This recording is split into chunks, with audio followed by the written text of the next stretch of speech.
নমস্কার, ঘরকন্যা ডায়েরির আরেকটি নতুন পর্বে সকলকে স্বাগত জানাচ্ছি। আজকে সকালবেলা রান্না করার জন্য আমি ভাত বসিয়ে দিয়েছি। আর এইদিকে দেখুন, বাজার থেকে একটা লাউ কিনে আনা হয়েছে।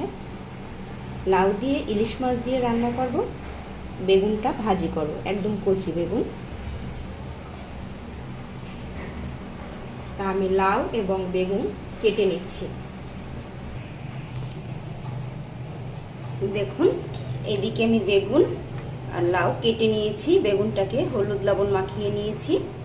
আর এইদিকে কড়াইয়ে তেল বসিয়ে দিয়েছি বেগুনটা ভাজি করবার জন্য। তেলটা কড়াইয়ের গায়ে একটু ভালো করে মেখে দিচ্ছি। তেলটা ভালো করে গরম হলে বেগুন ভাজাটা তাড়াতাড়ি হয়ে যাবে।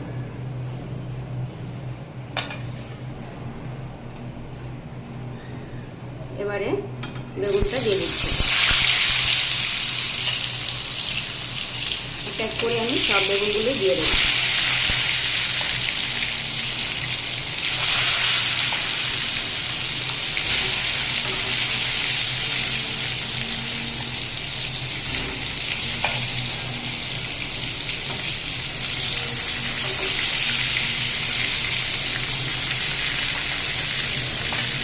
বেগুন ভাজাটা একটু ঢেকে দিচ্ছি তাড়াতাড়ি হওয়ার জন্য।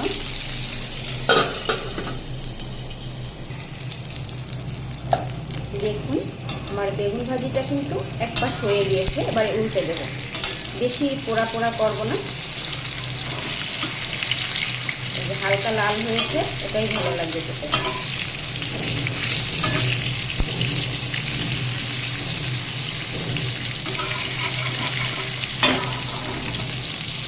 সকালবেলা গরম গরম ভাত, বেগুন ভাজা আর লাউ দিয়ে ইলিশ মাছ। দেখুন, বেগুনটা কিন্তু আমার বেশ ভালো করে ভাজা হয়ে গিয়েছে। এবারে কড়াইয়ে আমি দিয়ে দিচ্ছি, এখানে হচ্ছে দুটো শুকনো লঙ্কা আর একটু জিরে দিয়ে দিচ্ছি।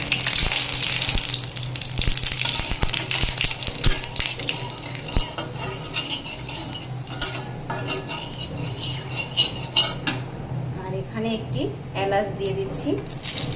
লংটা এখনই দেবো না, তাহলে তেলে দিলে ফেটে যাবে, ছিটে যাবে। এবারে দিয়ে দিচ্ছি লাউ।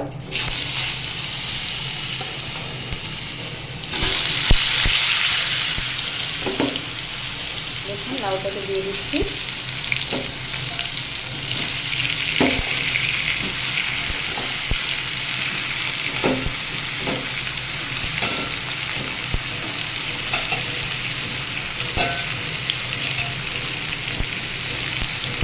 এবার লাউটাকে তেলের সাথে বেশ ভালোভাবে নেড়ে চেড়ে মিশিয়ে নেব।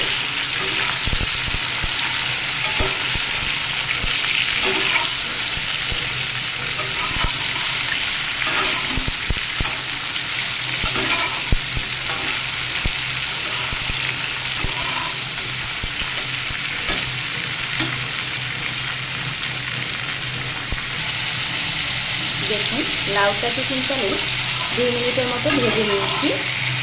লাউ থেকে হালকা জল থাকছে।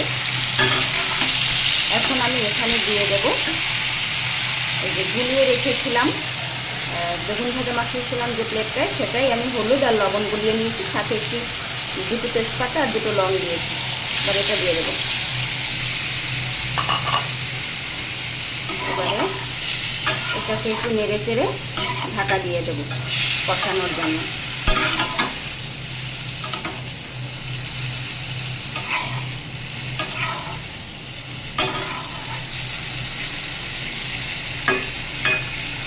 এবারে একটু ঢাকাটা দিয়ে দেবো।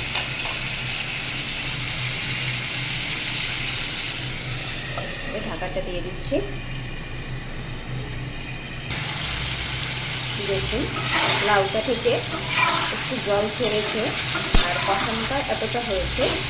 এখন আমার যেহেতু মাছগুলো রাতের ভাজা একটু ঠান্ডা আছে, তাই আলাদা করে ভাজলাম না, কিন্তু আমি এই লাউয়ের ভিতরেই দিয়ে দেবো।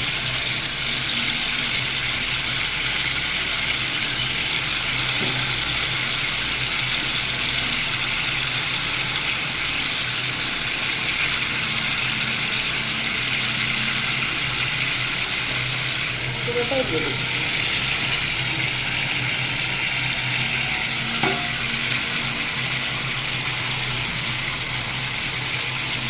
এবার এটা কিন্তু নেড়ে চেড়ে মিশিয়ে দেবো।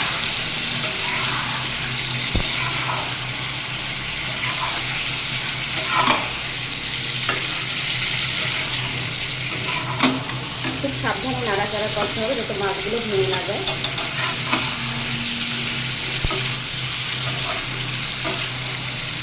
এখন থেকে আর বেশি নাড়া যাবে না।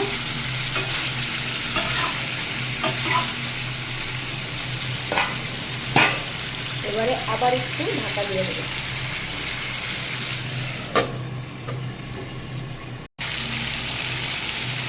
দেখুন আমার সবজি থেকে কিন্তু তেল ছেড়ে দিয়েছে, তার মানে কষানো হয়ে গিয়েছে। এবারে আমি জল দিয়ে দেবো।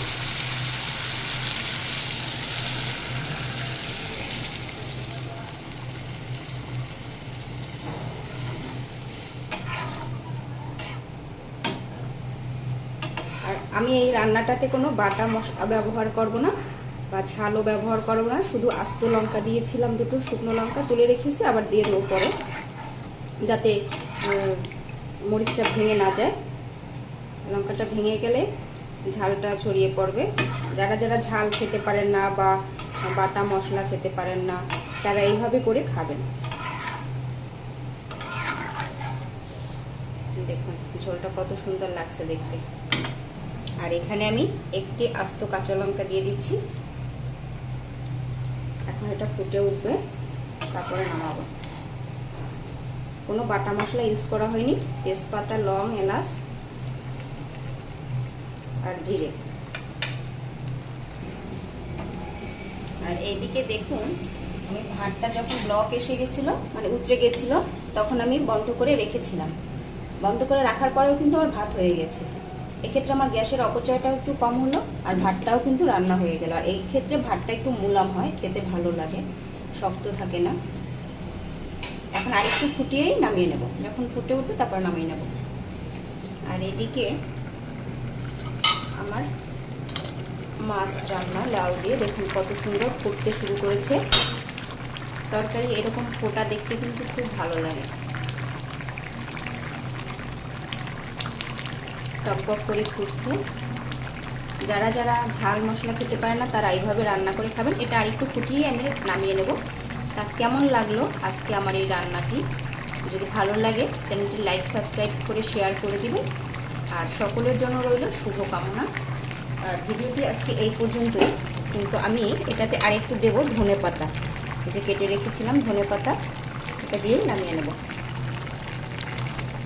আমার রান্না কিন্তু কমপ্লিট। আজকে ভিডিওটা এই পর্যন্ত। নমস্কার।